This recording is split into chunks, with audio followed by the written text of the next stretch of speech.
There are some really good opportunities out there at really fair historically rates. I don't know why. Like if I told you, I know you're about to get something here, but if I told you, in any time over the last decade, if I said you could get a rate of 3.9% and purchase a property for 10% less than the same property sold for 6 months ago, would you think that's a solid pickup? That's not a bad pickup line if you hit me with that in the bar, but it would be the concerning issue, I think, for people is that they're like, but if I wait another 6 months, can I get another 10% off? When I was broke, I had rich habits. When I was broke, I had rich habits. We're back. Welcome back. Yes, let's go. Master Keys Season 2, Episode 26. This is officially the halfway point of the year. I said we're almost at the halfway point, but 26 weeks in, it's like, so what have you done? What have you done in 2022? Are you happy with it? Are you not happy with it? We used to talk a lot about goal setting and stuff. We don't talk about it as much anymore. I was thinking that today as I was coming in that we need to do another episode on that. I don't know. I think we should, maybe now that we have a bit more viewership. We did that near the start. But before we dive into everything, Master Keys Podcast, I'm Neal and Andreino. I'm Chandler Haliburton. Don't forget, press that button down there. No one's commented whether or not they've changed the ring or not. I know. Well, I would like to say you've been pressing the subscribe thingy, so appreciate that, everybody. You guys have been subscribing and following. But yeah, Master Keys Podcast. It's a podcast about real estate. It's about investing. We are not financial advisors, but we give you our opinion on what's going on, especially on the real estate market, but everything in general, and some fun news of what we're doing and what's going on out there. We are also, contrary to some popular belief on the socials, we're not necessarily, we don't have that big of a vested interest in some of these outcomes. Maybe that's not totally true, but people assume we feel one way or the other about a topic that's going on. We're just genuinely trying to report this is what's going on. Take it for what it is. If you don't like it, that's not our concern. I don't know. That's where I'm at. I determined last episode that Chandler might be a sellout. I think he might be getting paid out by somebody. Oh, by the bank. Well, who did you think I was getting paid out by again? The Bank of Canada? I think it was the Bank of Canada was slipping Chandler some money on the side. Fine. I am for sale. Yeah. But no, in all everybody's got a price. This is our opinion. $1 million man. By no means are we perfectly right or correct. We're just giving it from a point of being fairly invested in the market in multiple different ways, right? Like owning real estate, buying and selling real estate. So we kind of get a different feel from all angles. Yeah, everything we come at is certainly from that perspective. But yeah, man, let's. So today we're going to talk about a few things. We're going to go over the news as it continues to evolve and change. There's more job loss is kind of one of the headings that I've got. I was very critical always of these people who've been clamoring for this great reset. Well, here she comes. Enjoy these layoffs. Hold this L, as the kids say. So we're going to talk a lot about that. We're going to just continue to dive into interest rates, but we're also going to talk about whether or not buyers are. Sorry. You like that, eh? Yeah. We're going to talk a little bit about buyers, and are buyers getting greedy now? Because there's been this narrative for 2.5 years that sellers are getting greedy. Now there's some buyers like, is this a great buying opportunity? Maybe. And maybe we can revisit the interest rate because we were... I would say that's pretty top of mind for anyone that's listening to this podcast is... I love... Actually, I got to open this. Chandler's pointing at it right now. Yeah. If you listen to last episode... He's got this underlined. And if you didn't listen... We got in a bit of a battle at the end of the episode. If you didn't listen to that episode, go back and listen to it. If you got tight on time, go near the end, probably about 20 minutes from the end. Chandler and I had a little bit of a debate regarding fixed or variable mortgages. Yeah. And we had a different opinion on them. And the example that Chandler used when responding, he went with variable. I said fixed. And that's not for every situation, but the situation that we were talking about. The example that Chandler used, he was throwing out some pretty heavy interest rates for fixed opportunities. And it just so happened that I had 2 clients this week that signed 5-year fixed mortgages or are trying to decide on signing a 5-year fixed. Yep. And they came in almost over a percentage point lower than what we had thought on the show. And I did pull up Google and I did search on ratehub.ca, ratehub Holla, but they showed some low rates. Chandler called me out for using a phony site. And it just so happens that now I have some rates from the big boys like RBC BMOs to regular people that are doing construction and renovations to their homes. And they are coming in at a 5-year fix of 3.94.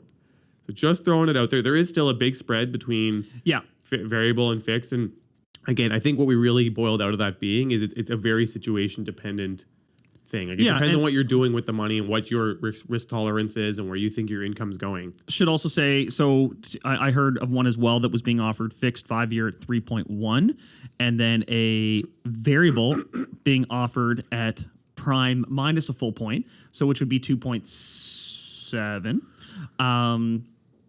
Chandler's sinking his own ship. I'm not at all sinking my own ship. Here's, I think, another thing that is incredibly important, and Neal selectively leaves this out. You're talking about new money. Yeah. If you're going out there getting new money today, and I love it how you have this romantic idea of like people could just like, oh, I'm just going to take my variable here and just opt into the best available fixed rate out there in the market. Yeah. It doesn't quite work that way, No, dude. it doesn't. Right? No, it Like doesn't. if you have a variable product with your lender, when you switch to fixed, you're switching to that lender's best fixed rate. And newsflash, it's not going to be this one. Well, you can switch banks. Or You can switch you have to banks. refinance and switch banks. You And in can switch Neal's banks. magical world, they're going to waive the penalty. They're they going to will. waive the appraisal. They're going to waive all these things in Neal's magical world, and you're going to go No. and you're going to go and get this new you- mortgage, and I'm sure the appraisal is going to go absolutely swimmingly, right? It depends on how far you're trying to go with the money. if you're renewing at your current bank, your appraisal's not going to be the same thing. So the appraisal's irrelevant, really. The amount's going to stay the same. But if you're renewing at your same bank, you're not getting and it right. I bet you if you go to a new bank, a lot of them will be willing to cover some of the cost. Well, they'll cover all the costs for their end, so there'll be no cost for them to sign up. And if anything, they'll even cover penalties for you to switch over to them. They're giving stuff out all the time to bring people over, like five. Even right now, I just got the email from TD. They're giving you $500. Smash the comments if you've I'm ever telling you switched right banks now. and have them cover your mortgage penalty from the other bank. Okay, I'm gonna go ahead and smash it. Well, I have to wait till this comes out. Then I'm gonna go ahead and smash it because they've done it for me before. I've got iPads and computers and the whole works. They'll This do all guy. sorts of shit to get you over there. So Yeah. it goes. There is options though. If you stay, like, it's never as simple. It's not as simple as just doing it. You would have to then go through the whole process. It can be dragged out. It will take longer to get your funds. And listen, if But- I'm being totally transparent, I had a client approach me with literally that exact scenario, and I go, I was on the fence, Yeah. and I was like, man, if that 3.94 was like a 3-year, I'd be like, hell yeah, take it. The fact that it's a 5-year, I do feel 24 months from now, rates are going to start coming back down. But man, this is the other thing that's going on. 3.9. Forgetting for a second our conversation, 3.9 still so cheap. is a good rate. That's so my if you're other listening to thing. this right now and you're thinking about, oh gosh, do I enter the market now? Do I not? If you're looking at new money, that is a sexy rate. I would say when I signed my first mortgage at 3%, 3.8 or something, I was like, holy crap, money is so cheap. Man, And now we're like 3.94. I can't imagine borrowing money at I this can rate. almost remember them vividly. 4.69, I locked it in because I thought it'd never be lower. 4.39, 4.19, 3.99, 3.69, 3.19. And these were like, I locked them in every time because I could not believe that it was this low. We had a blip that was really, really low that was like unheard of. And now we've just kind of gotten used to it it took us, 2 years? And we're like, now we think that all money should be at this rate. But by contrast, that's a decade ago. I'm dating myself here, showing my age. That was a decade ago, and purchase prices weren't the same. So I'm not saying it's apples to apples. Like this is a different thing. But grand scheme, that is a pretty good rate. So Yeah. I will concede that if you're looking for new money, especially, that's a pretty sweet fixed rate. I'm trying to figure out, and I wish, man, I'd love to bring on like a really high up banking economist to say what Someone has one. yeah. Please. What can we deduce from lenders offering that? Because we all know a bank is going to only offer you something that they think they make more money off of, right? What I'm saying. So, which is also an argument for going variable because they build in a cushion on their fixed products a little bit and trade you off the predictability. I'm curious about the time that they're offering that for 5 years. Like, did you look up what the 3 years were? They did show me the 3 year. I think it was 3.55. 3.5. This was 3.94 on a 5-year fix. And then, well, actually, I have it written down. They sent me the picture. 3.5. Like, that's really hot. It's free money. I don't know why everyone's not just doing fixed. Look, This even guy. Chandler wants to do fixed now. 3.55 for 3 years is like a really good period. Jesus, 3-year fixed 3.55, 4-year fixed 3.84, 5-year fixed 3.94, and this is on reno money. This is not even like This is renovation money. Like, it's not like this is more expensive. And this money is than residential for regular. anyone out there commercially that's This is a residential renovation. because they're so excited by those rates. Yeah. It is not No commercial money, but Yeah. this is a residential renovation, a substantial renovation to a home, and the bank is extending money to do it for a self build too, for a self build. Yeah, this also relates a little bit to, perception being reality and what's the big narrative out there, because man, that's a pretty damn good rate. To what you were saying, and it'd be good to bring somebody on. And again, the bankers are really making their best estimate, because I was saying this, like, I went out for lunches maybe 4 months ago with a couple fairly large bankers in this city. And they were like, yeah, I think by the end of the year, it'll cool off and we should be good. And now I went out with them a week ago and like, I think this is an 18 to 24 month thing. And so they're making their best deduction based off what they know. And they know a little bit further in advance than we do, but they really also aren't being they're able taking to, direction from the top too. Like, They're they're not taking out there direction, like exactly. reading the numbers. No offense to like the local level bankers, but they're taking their direction from, and where there's people paid a lot of money to predict this stuff. But they obviously their predictions are still wrong, because Yeah. there's banks that go belly up. They make massive plays that lose them Yeah. tons of money, and so that's why I'm like, it's still always like I'm a big like question everything person, if everyone hasn't realized that yet, and so I'm just always like trying to gauge based on what I see. The other thing I was going to say as well, I chat with some people that went through the old 18%, 20% interest rates, and I was like, what were they before? And they were like, it was like 6%. So they cranked it up 14% to cool it off because they couldn't get a hold of inflation.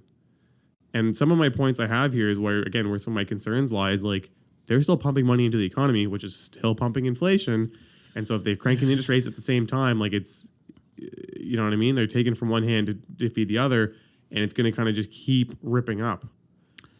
But Yeah, I mean, we're waiting for the next inflation numbers to come out here, and they should come out for, they should come out for May any day now.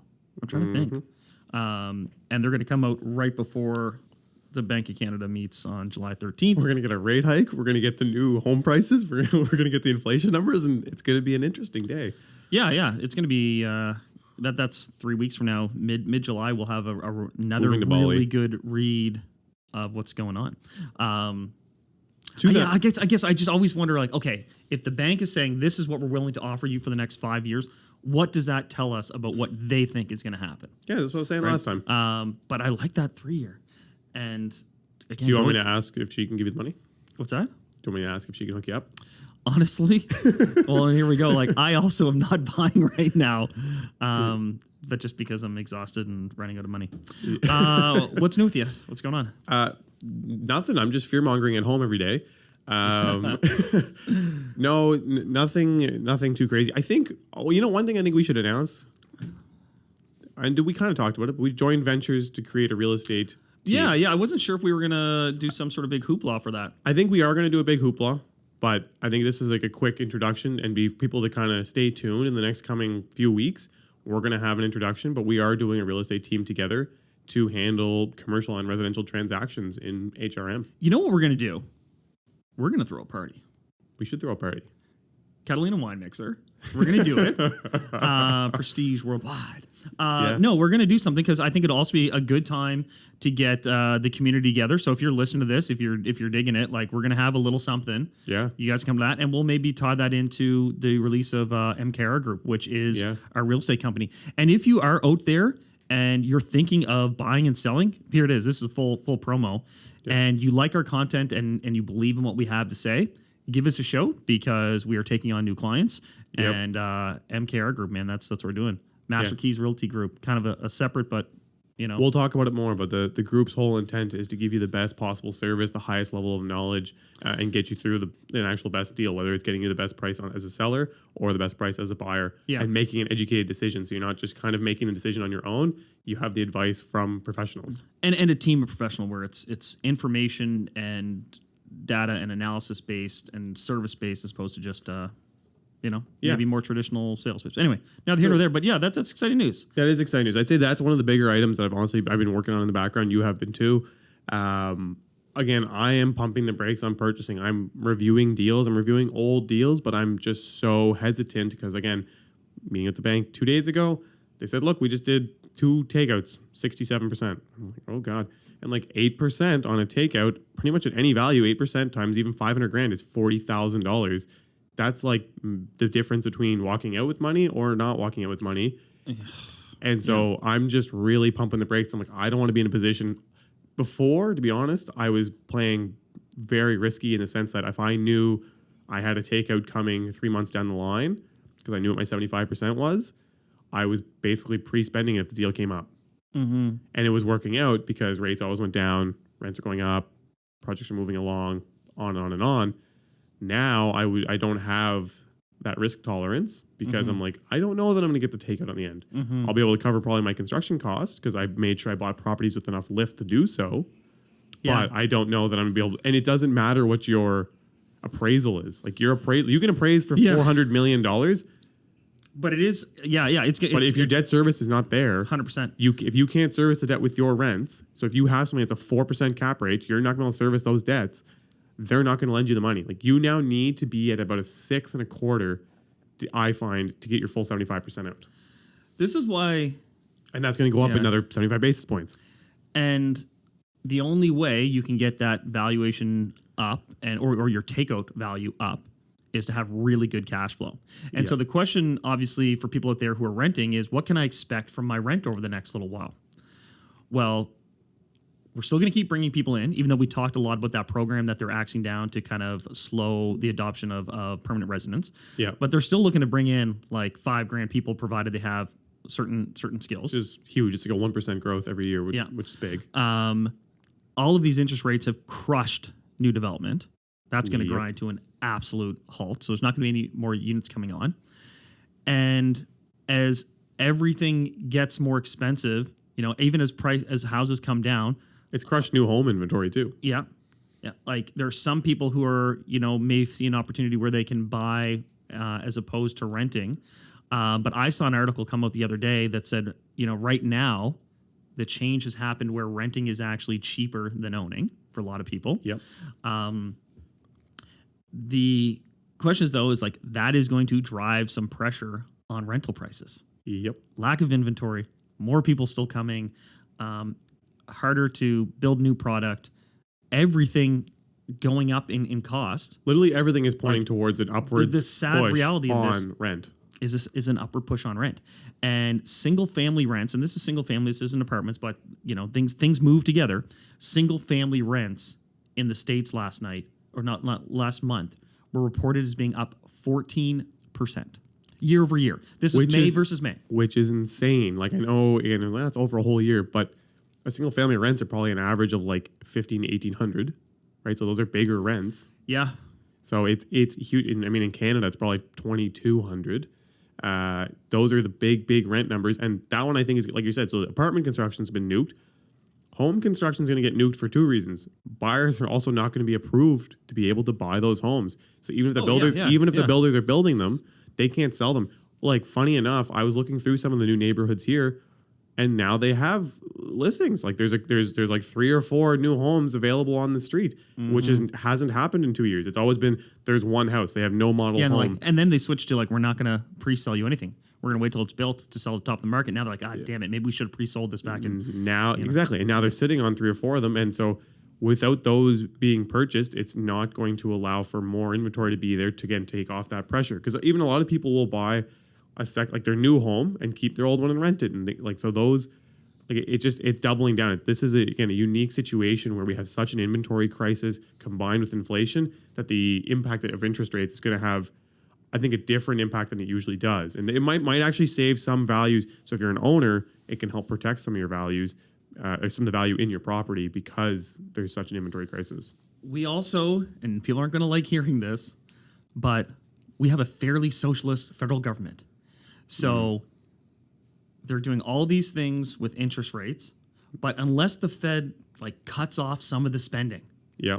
And there are a lot of people who hate Trudeau in the comments, a lot of people who maybe support some of these things. And I'm not saying whether or not they're right or wrong, but if the government expenditure is part of aggregate demand, as long as they keep spending money, they're going to put inflationary pressure on. That is just economic fact. I'm not saying if it's right or wrong, but as people start to struggle, what are they going to do? They're going to roll out all this government spending, which again goes back to the point where the biggest issue we have in all of this is aggregate supply. And until oil comes down and wheat comes down and construction costs and shipping and China opens up, none of this is going to move the needle on inflation that much. Because here's another little example. So a lot of people are shifting their money to the US right now. Yeah. And so the US dollar is rising, which makes the Canadian dollar less, which Shrink. means we're exporting more, Yep. right? And all of a sudden, if we are improve our next net export, that also shifts aggregate demand. Like, so all these things are inflationary pressures, and we just keep hammering the interest rate, hoping that's going to do enough to offset it. I'm not convinced that it is. Which is what's risky, right? Like you keep hammering that interest rate, and it's going to cause it gets to a point where I'm like afraid they're going to take it too far. And like to double down on what you're saying, on June 16th, the Fed said to help Canadians that are struggling pay their rent, they're going to give them a one-time payment of $500. And this is a part of their housing affordability program. And I'm like, what is the value of giving them $500 in 2022? That's going to help them pay 1 month's rent, if that. But it's another injection of $500 million into the economy. So it still has that inflationary pressure. And it's like, again, this is where I'm like, it's a political move because it's going to give you an immediate like, oh my God, I got $500. But it's actually more negative than good because that money's going to instantly be gone. And it's going to cause inflationary pressure that long run is actually going to cost the person more than $500. And that is and I'm not saying it's an easy balance. Like that is a very, very, very tricky balance to be like, oh my gosh, the thing you need right now is just $500. Like the people that need that $500, but the reason they need it is because we printed a bunch of money, which caused a bunch of inflation. So now they can't afford anything. So the solution being print more money is factually the wrong move, but I understand wanting to do it. This is why the other thing I kind of left out is they put in there, it's to help reduce the impacts of inflation, which I kind of thought was hilarious because they're printing $500 million to give out to help reduce the impact of inflation. But that is what is causing the inflation. It's like everyone's addicted to cigarettes. Again, and then keep hammering. It's like vapes. They put out vapes to help people off of cigarettes, and now everyone's even more addicted to cigarettes. Yeah, they actually got the young generation hooked on cigarettes. They were losing them. Tobacco sales were going down. They put out vapes, made it cool again, made everyone better and healthy to help people that are already addicted, and now everyone's hooked on it. Cool again. No, seriously, that's what they did because it was kind of when I see someone vaping, I think, damn, he's cool. But I know what you mean. Okay. I know what you mean. 100%. All right. It's very like kid friendly. I think I just hit Neal's looking for that vape sponsor. Yeah, I was gonna say I got the big vape that shoots a ton of smoke. No, really? No, Oh, I cool. don't. I've never vaped. Cool. Yeah. Yeah, man. And I'm not saying these are easy decisions that our federal government is having to make, and even here at a provincial level. But this is why don't they just build a ton of policy housing? is so. Why don't they just build a shitload of housing? They've been talking about this. Or remove some of the taxes on oil, or figure a way to get.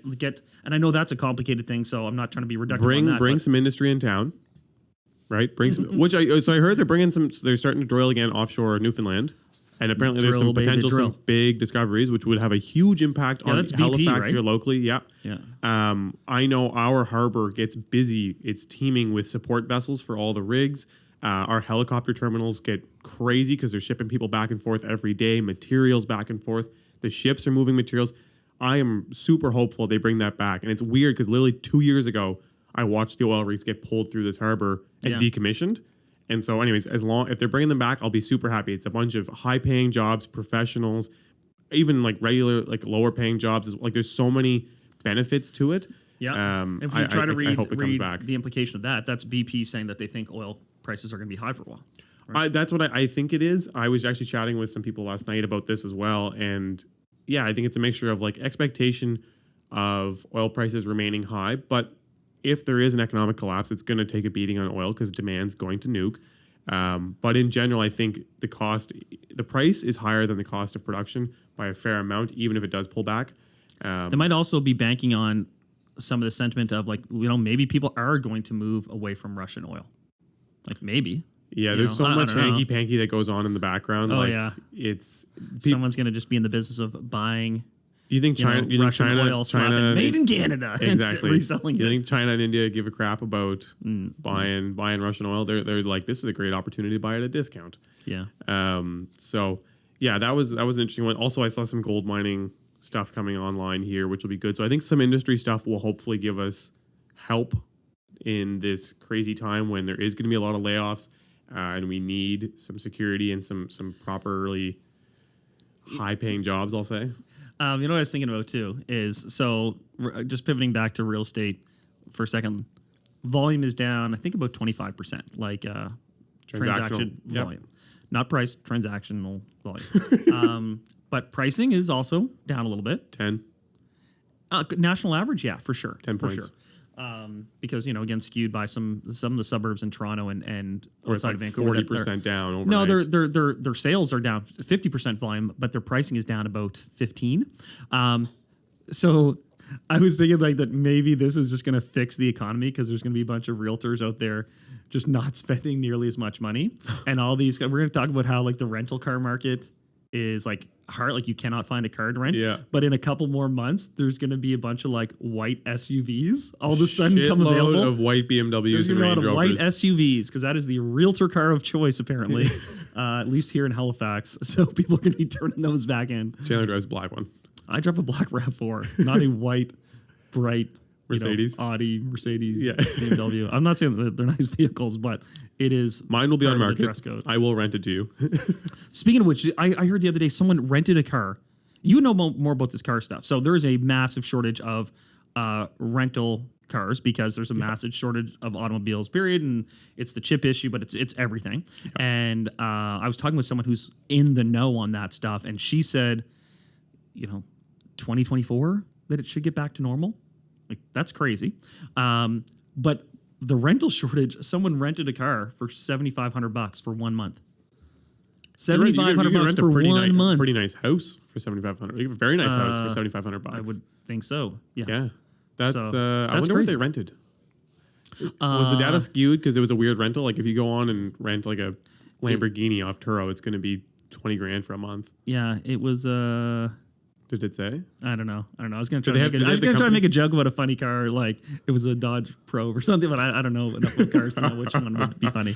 That is nuts. That is insane. And there's a lot of was a people Vespa. facing that. And I think travel is about to take a beating because, like you're saying, rental cars are super expensive. And I know there was a few press releases here of people who own golf courses and inns. Some in, I think in Lunenburg I saw. Yep. And hotels around and cottages. And they're saying we're getting cancellations not because of COVID, People not can't because they find a can't car. afford it, because they physically cannot locate a vehicle when they land here to Yeah. get to wherever they're going. So that's like a massive impact there. Additionally, the other thing that has had the greatest level of inflation in this last month, airline prices, ticket prices. So they're up, I think it was like 30%, something Really? insane from about like 30 to 60 days ago. Why? There's massive demand, and then there's yeah, also yeah. the projection that It's oil- gonna dry up. Well, it's going to dry up, and fuel costs are through the roof, Yeah. right? And then they're still feeling inflationary pressure on everything they do because they're having to pay their people more. Their insurance costs are up, like everything that's going on there.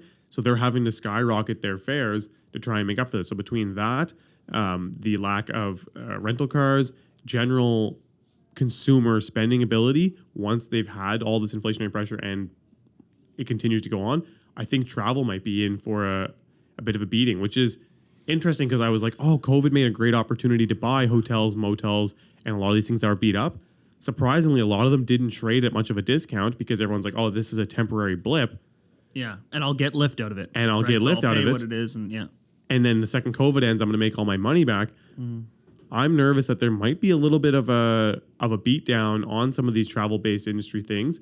Which And is a big part of our economy here. Yes, but on the flip side, I do think that the localized travel will do really well. So they might get made up and filled, like cottages and those kinds of rentals might still do really well because people are like, look, I can't necessarily afford to go fly to wherever and stay, and it's a big, huge hassle. But I have a car here at home. I'll do a little, what are they called? A little staycation almost, and Yeah, like do at a yurt in Lunenburg or something. do a yurt in Lunenburg. Not selling anything, but we did post a few posts. If you want to go take a look at those, Chandler has a yurt. But yeah, you want to drive 2-3 hours and go to something local. So Yeah. I think those, like, I think it's a mixed bag. I think you'll still see some growth on those ends. But maybe the hotels in the downtown area might not be at 100% occupancy like was planned and hoped. I think we'll get through the summer with crazy occupancy levels, but I think it'll drop off to follow. Yeah. Those kind of bookended markets, like which is the spring and the fall. That's Yeah. where I think we'll get hit. But Yeah, I don't know if I mentioned what I'm up to, but I'm a couple of weeks away from closing on 12 units. Really kind of wrap my head about what my strategy is for those units because I don't know if I'm going to be able to just start ripping them apart and doing the whole turnover. Yeah. And then You got beat up on the loan to value on that too, didn't you? Yeah, 62%. That's crazy. Yeah, Right. yeah. So I might just ride that one out through the winter, keep it occupied. Hope that in finishing my other projects, I get decent pullouts on those and then start the process. But I'm also not averse to just kind of buckling down and riding it out a little bit. Only because, to be honest with you, my cash flow situation's changed. Right, like everyone's cash flow situation changed dramatically. Like you're saying, our transactional volume's down 25%. This is the other thing. It's funny. Like everyone, like realtors, had a huge growth in their income, but as prices come down, volume comes down. We feel it just the exact same way, where it all pulls back, and so we have to plan accordingly and kind of change our plans quickly. It's funny. I have a lot of my colleagues that are like, "Oh, I thought you were doing this. I thought you were doing that. Why do you change so frequently?" And I'm like, well, in business, there's factors that you don't have control over that dictate your business, and being able to change quickly and move your business the way it needs to change to meet the market demand or the market conditions is a big part of being successful in business. Yeah. And yeah. it's something you can't avoid. And if you try to ignore it and just be like, I'm just going to power through, that's a very stupid way of doing things. Because if you just power through and interest rates go up 5%, and then your building no longer services its debt, or your business no longer services its debt, you're screwed. Yeah. Right. So you have to be constantly changing and maneuvering and seeing what works. And sometimes you got to take these times to be like, look, I'm going to finish up my projects, clean everything up, clean house, get new systems in place, build a new, bigger foundation, sharpen the pencil. Yeah. So when I'm ready for the next boom, I'm going to go growth mode like crazy. Yeah. Do you know what I mean? And it's also a time to reflect and take a moment. Like I'm sure this will give you some more time if you're not in full like crazy growth mode and your business a little bit slowed down. You can spend more time with the family. You can plan and reflect and kind of go over your items. Yeah, we're also coming up on the summer slowdown too, right? So yeah. All right, let's run through some news because I want to delve into that a bit more because that relates to the idea of, should buyers be sitting on the sidelines here, or are they cutting off their nose to spite their face by passing on some pretty damn good deals out there? Because I've had some situations where I'm looking like, man, I don't know. I know we're in uncertain times here, but that could be an opportunity that a buyer regrets not pouncing on in the grand scheme, right? And it depends on your motivation. Like, are you buying a home just to make a bunch of money, or are you buying a home because you want a home over your head? All these things factor into it. Yeah. But there are some good opportunities out there, and I'm not here advertising, but I will concede that fixed rate of 3.9 is pretty darn good. Chandler will sign the document on your behalf. Yeah, I will co-sign your mortgage. No, I will not. But what else is going on in the news? So a big one for us hyper locally here in Halifax, and I think, it's actually happening everywhere, but Amazon was planning to build a massive warehouse. You texted me this last night, then I started digging into it. Amazon was planning to build a warehouse. So they bought a warehouse here recently. I think it was 750,000, something enormous. Yeah. For like, it's big. Yeah, whatever. No, it was 20,000 or 25,000 square feet. Sorry, my bad. And it was about 16 million bucks. Then they went out in Amazon fashion, and I think they probably spent about $20 million turning it into like a tech hub. It's great. Like I work just down the street. I have an office down the street, and I'm watching the Amazon vehicles and vans going like crazy. And I know I've been getting my parcels twice as fast. And they were going to follow up, and we have a new industrial park addition being built right now.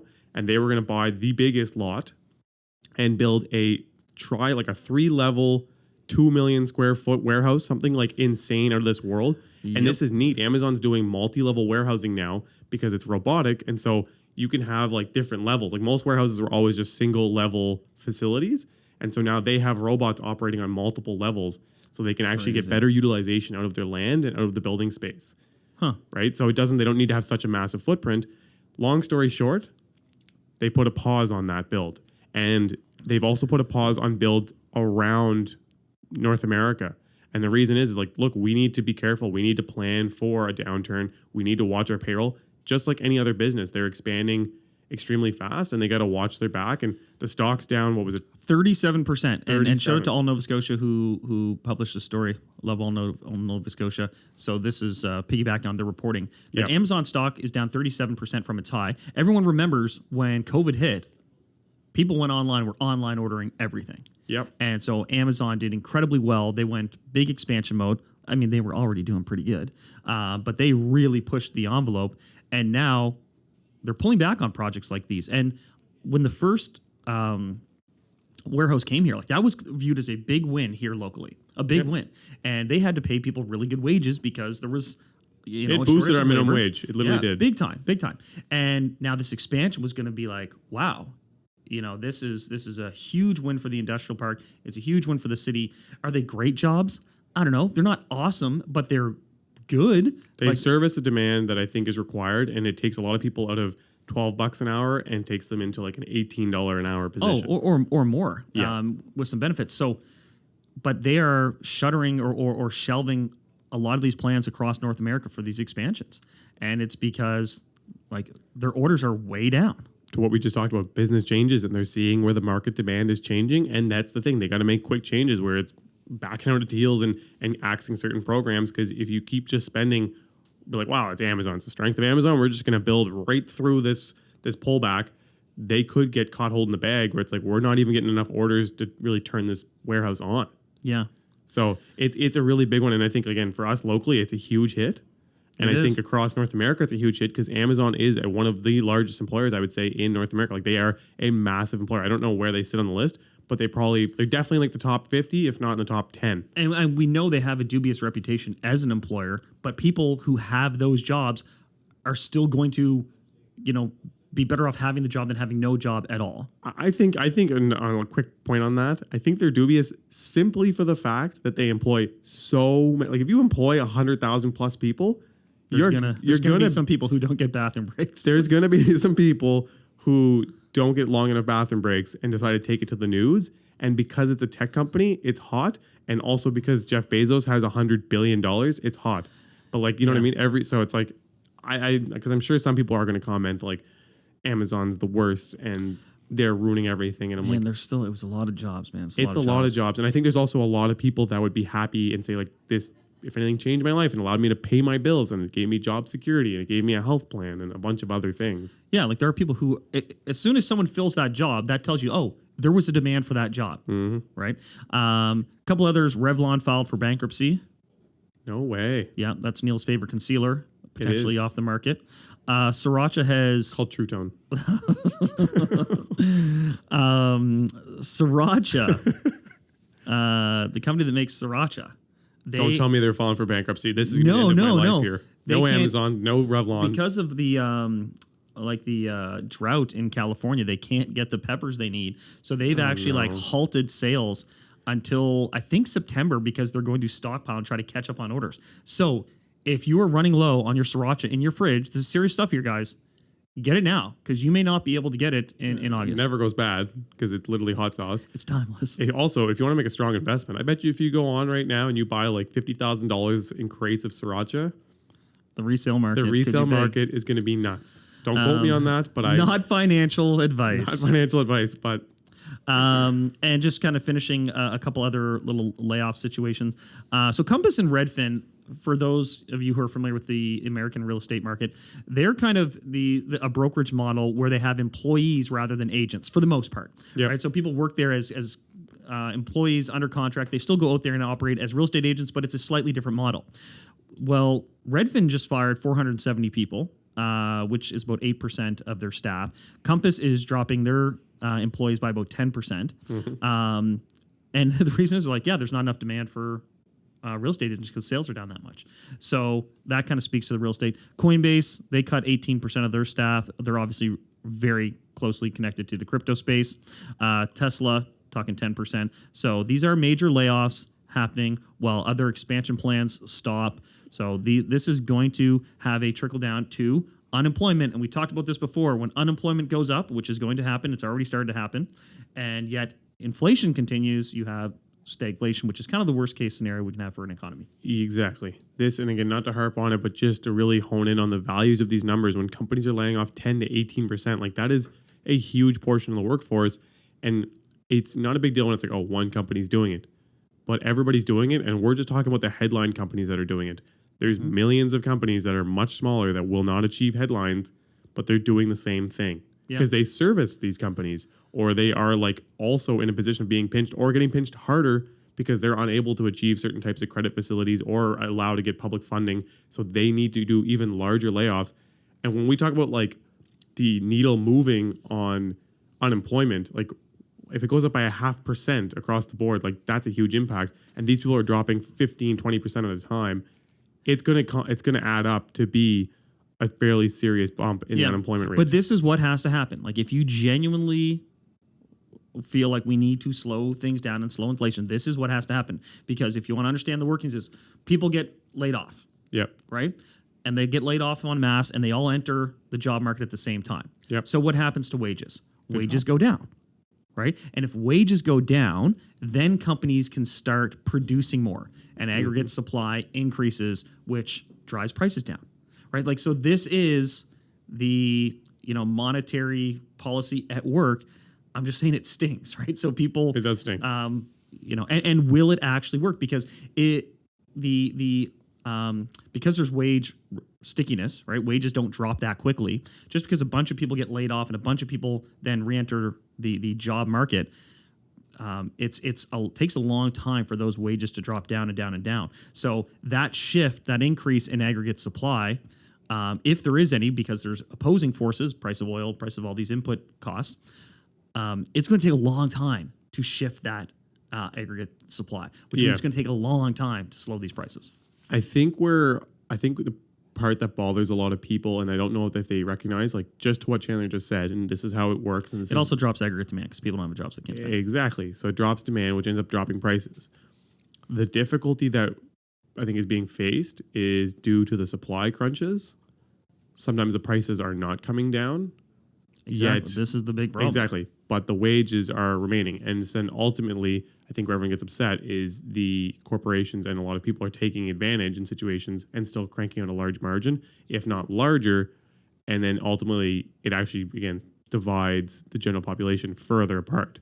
And so we're facing that on a really high level right now relative to what it's, and I think you've seen this happen in other parts of the world, and you're seeing it happen now in North America a lot. Like I think in parts of Europe, like you look at like London, like you have your ultras and you have your regulars. Like there's no...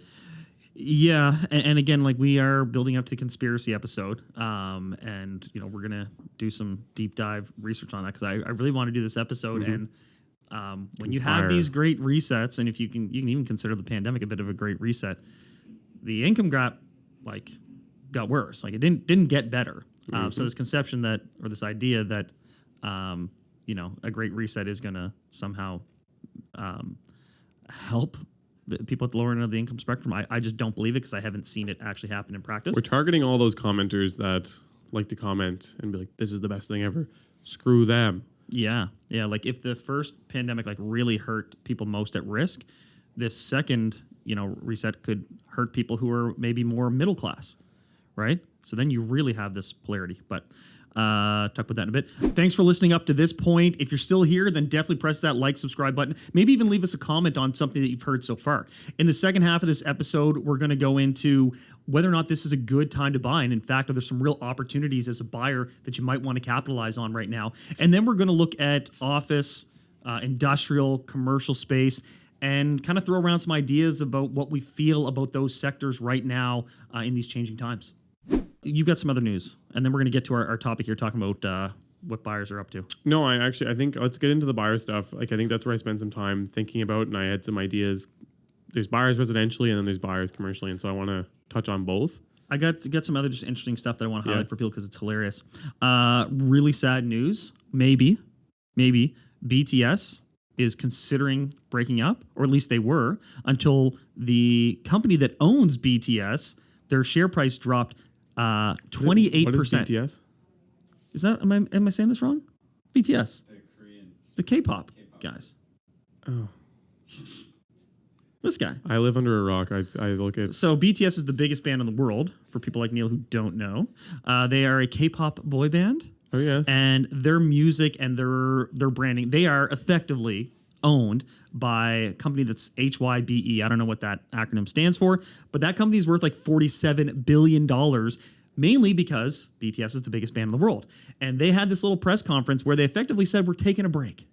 We're going to break up for a little bit. We might pursue solo projects, as all boy bands do.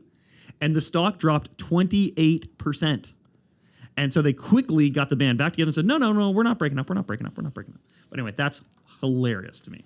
I'm always a question of like, what was the play? Why are they doing it just because the boys are tired of each other and they're tired of the grind? Or are they doing this I love that to you're breaking this down. I don't know. to go out and each of them make their own singular value piece, which is going to end up ultimately being worth more. And then when they come back as a group, then it's just like even more insane. So it's like a long-term play of like, well, people create have been all this waiting hype, for the you bring about because they're looking at their charts and it's starting to kind of fall off and like, what else can we do now? We've made all this great music, we've danced a lot, but it's getting to the point where we can only put so much of that out. We got to change it up. So we're going to claim that we're falling apart. Now we're the headlines of the news for the rest of the next 2 months. And so Maybe, everyone's but going to pay if that- attention. They're going it to fall in love with each of massively them backfired. individually.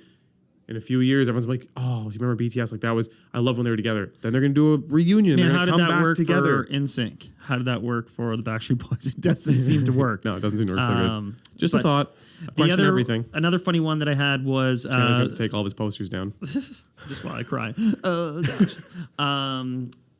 There was a property in New York that was listed and was going to be sold in Bitcoin. And the conversion price, like it was, hey, we're accepting Bitcoin coin as payment, and what they were going to get was an NFT to exclusively use the space as part of this. Yeah. And it was listed at 29 million. Yeah. And then Bitcoin has gotten hammered, so the effective price now is 16.8 million. And the seller was like, yeah, scratch all that Bitcoin stuff. I'm just going to list it in dollars. I would like USD, please. Yeah. So that's kind of funny for the crypto fans out there. Also in New York, an estranged son, is suing his mother, who is 84 What are your news years old. sources? What are your news sources before we get into this one? I like the internet, bro. What do you? That's the New York Post. He's suing his 84-year-old mother for being a crappy landlord. No, I've heard about this kind of stuff before. But it's a bit more nuanced than that. So he stands to inherit this collection of properties. And his mother has a bad reputation as landlord. She's made New York, like New York does this list where it says 50 worst landlords, and she's been on it before. No way. But he's suing her because he alleges that she has mismanaged the property. She has like something like 400 citations active on the various properties throughout New York, and it's damaging his inheritance effectively. So he's suing her for, I think, some sort of performance where she either has to rectify these damages or transfer the properties to him sooner so that he can, because he's saying now his Is the purpose of the law that you can use it towards like family and marital issues? I guess it gets used in marital issues, so why wouldn't you be able to use it in family? Well, there's such a thing called family law, but this is real estate law, right? Like he's alleging that. That's what I mean, like non-family law. Like is some of those rules written with the intent that you can use them towards a family member? Because the odd thing is the outcome impacts you eventually at some point. Man, people sue over estates and inheritance and all that stuff all the time. Yes, that one I guess makes sense. It's more so like the expectation of like, could I sue my mom? My mom goes and buys a new car, and I'm like, bro, you're killing my inheritance. I'm going after you for this. Well, there was one where these parents sued. This was over, where was it? Somewhere over in Asia. These parents sued their kid because he didn't have kids. And like they said, they'd invested all this money in him. They won't have For grandkids. all of the Asian and like, I don't even want to say it because I'm gonna get in trouble, but just all the people that I would say are from overseas, you will get that out there because your parents were thinking about suing you for not becoming a doctor. How dare you disappoint me? For not becoming a doctor and not immediately having 3 kids and or potentially doing an arranged marriage. Jeepers. I know there's people out there listening. I'm going through the lawsuit myself. Oh no, gosh. but that one I can totally see happening. I know your mom is very proud of you, Neal. Yeah. Anyway, so that's some fun news. Let's get into our main topic here because I don't know. We're taking a lot of heat. What to do? What's happening? we're out here saying we're pumping the brakes, and then I have buyers messaging me being like, "Yo, bro, you told me to buy this house, and you're saying pump the brakes." So, Man, I think there's a big difference between investment property buying that is reliant on lift versus investment. just Long-term buying investment. a single family residential home to live in. Yeah. And there have been a few instances where homes that I think have that intrinsic value. We've talked about this, about how to protect yourself when you're buying in a slightly overheated market, what constitutes a savvy, sound purchase. To protect the value in the home to that you're protect the buying. value. And often it has to do with location and intangibles. But I've seen these instances where a home has all these things and buyers have sort of pulled their punch and either missed out on what could have been a really smoking deal, Yep. or all of the buyers collectively miss out on it and the seller just pulls the home off the market. Yep. Which I spoke about when I did a little clip about, like, some sellers just will not sell their home for less than they feel it is worth. And Yep. that'll further contract supply. Yep. So I don't know. I'm going to get criticized for this because people are going to think this is just me pumping energy back into the market. But I do think that if buyers need some context, really understand rate histories and what these rates are, because 3.9 is very strong. But also realize, like, that's strong, right? Yeah, it is. But also think about why you're making this purchase and what the real This opportunity is cost it. is, right? Because Why are you buying? yeah, like, is the alternative that you rent for another year? Well, I don't know that that's necessarily the better alternative. Or is it that you stay in your parents' basement for a year? Again, I don't know that that's the better alternative. Maybe it is. I'm not judging at all. But there's some really good opportunities out there at really fair, historically, rates. I don't know why. Like, if I told you, I know you're about to get something here, but if I told you, in any time over the last decade, if I said you could get a rate of 3.9% and purchase a property for 10% less than the same property sold for 6 months ago, would you think that's a solid pickup? That's not a bad pickup line if you hit me with that in the bar, but it would be the concerning issue, I think, for people is that they're like, but if I wait another 6 months, can I get another 10% off? Yeah. Now, to just go back to your original point is, what is your motivation? Like, I have a client that we just did a deal yesterday, and it's simply because she's like, I've been kicked out 3 times in the last 3 years, and no one will sign anything but a fixed term lease, and my rent keeps going up. I'm going to buy this condo because it's going to work out to be about the same cost as my rent. Yeah. And I never have to think about getting booted out again. And I was like, you know what? I totally respect that. She goes, I understand that there might be an opportunity for me to save another 5 points if I wait 6 months. There might not, though. She's like, I might also go up. So I'm going to go in now while I still feel comfortable with the rates, and I'm going to get something locked in that I'm happy, and these numbers make sense to me right now. Also, let's going back to that rate that you were talking about. Like, what are the conditions of it? How long could they hold that rate right now? Are they holding it for 120 days? I kind of doubt it. It's maybe like a 90-day, 60, 90 days, maybe yeah. 60. Yeah. There's some lenders out there that are only offering 15-day rate holds. So, again, 6 months from now, maybe you save a bit on the purchase price. Maybe you don't, but maybe you do. But if your interest rate is just that much higher because you've passed on this pretty darn good rate hold, you may, again, work out less. And in the meantime, you've just spent more money on rent and all these other things. So, yeah, I'm going to say my take on a single family. So that's where Chandler's at. I totally agree 100%. Not to be just bumping each other's tires because we disagree on lots of things. But the other thing that I think a lot of people need to consider is, yes, a home is your greatest asset, but in a lot of ways, your actual residence is not necessarily an asset because there's maintenance costs, because there's tax, there's insurance, there is the interest cost. And so you need to boil that out.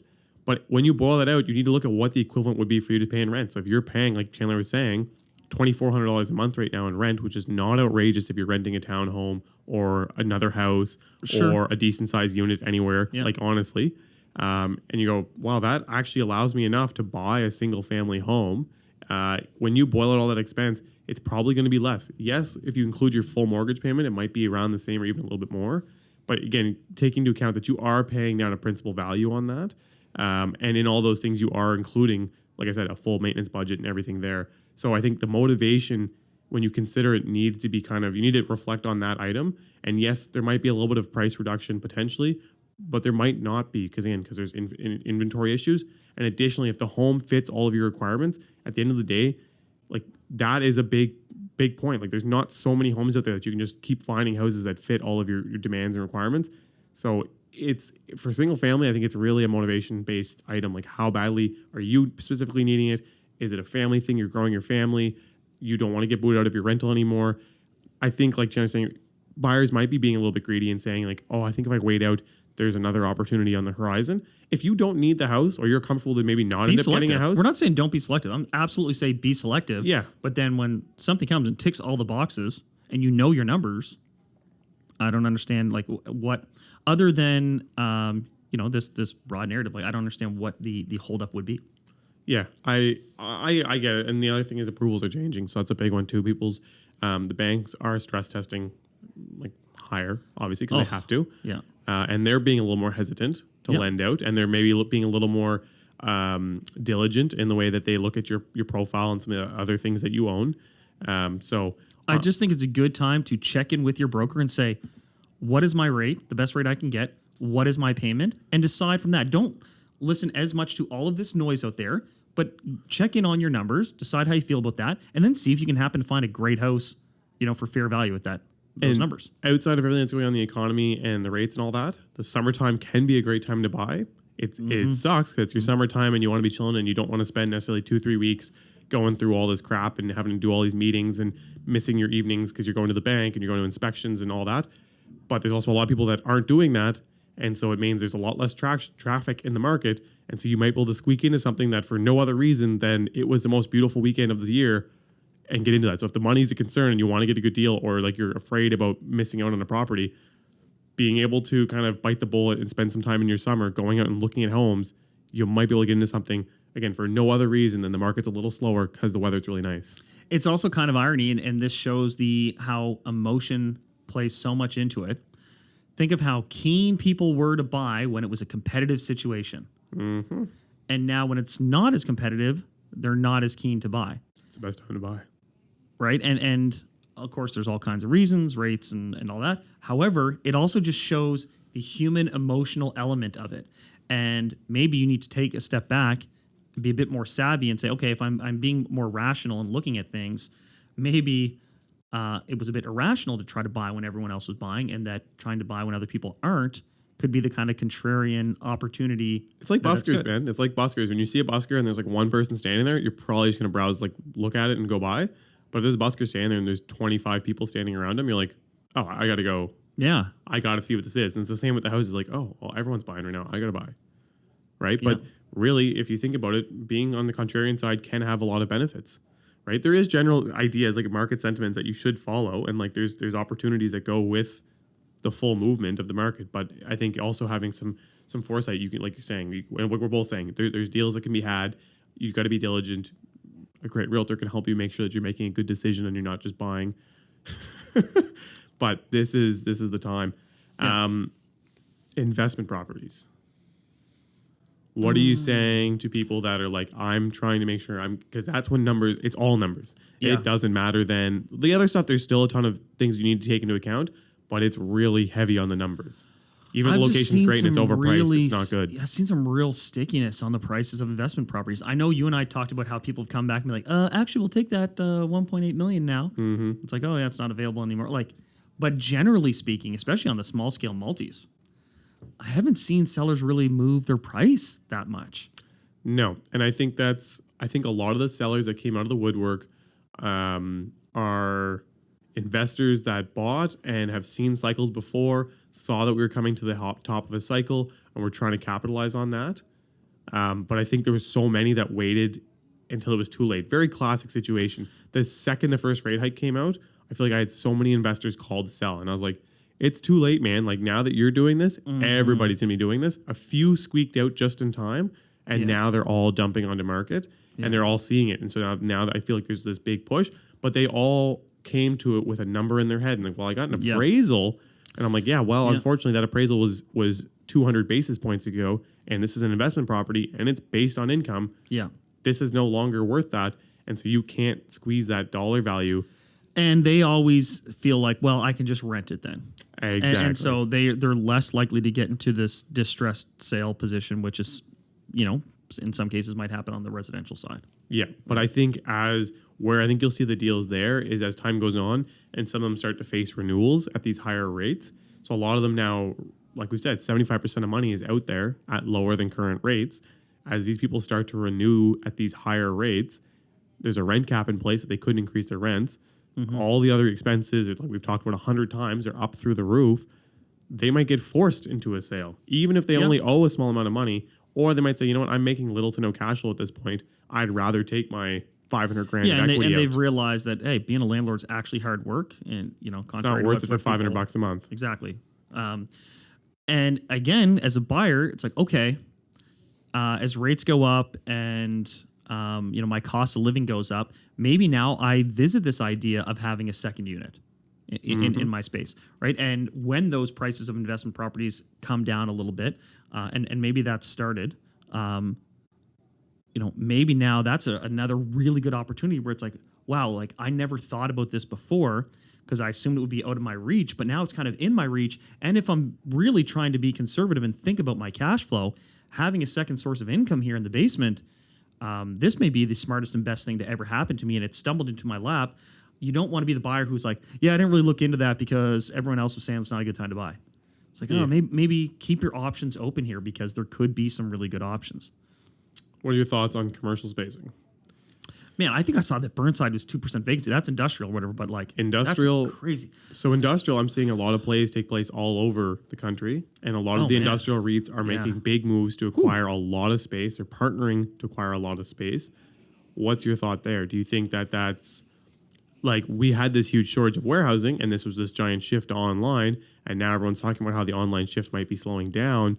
Do you think some of them are going to get caught holding the bag?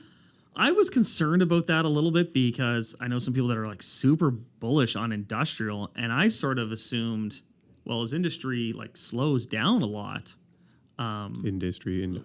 yeah, like doesn't that really run some high risk? Because people, with respect to commercial and industrial, when you have a tenant, it is amazing. When you don't have a tenant, it is hell. Like you could sit that thing vacant for over a year. So yeah, you make bank when it's occupied. But in a recession where you can't fill a space, we're talking major difference in cash flow. Now, some of the leases are phenomenal. They're 5, they're 10 years. They've got massive penalty. Like, some of them are just awesome.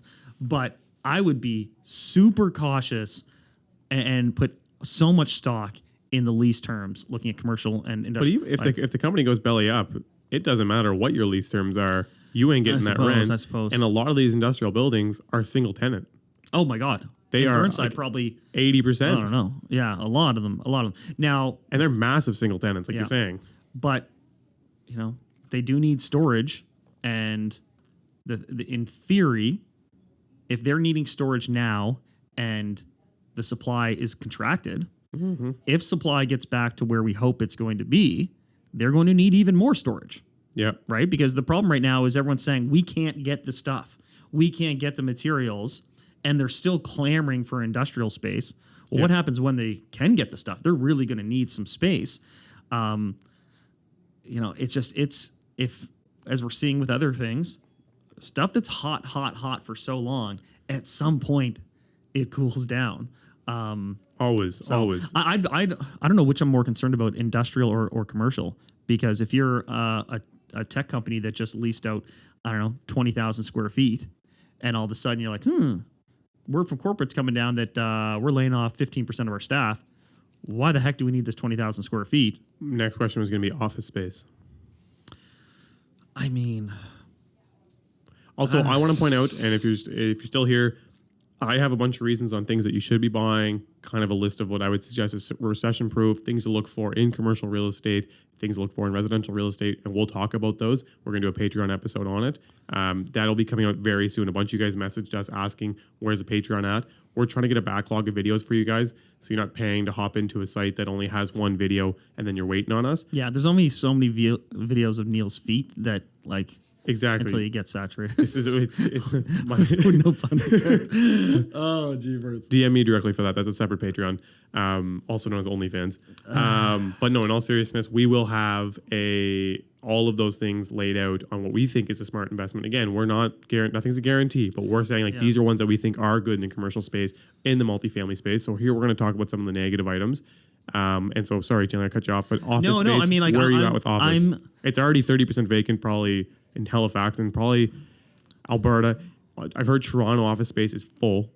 The only thing is like there's going to be a reduction in new office space construction, and in fact, there's going to be some conversion. So I feel they're going to have some supply issues in the office space and in office space sector, same way as they have in the industrial.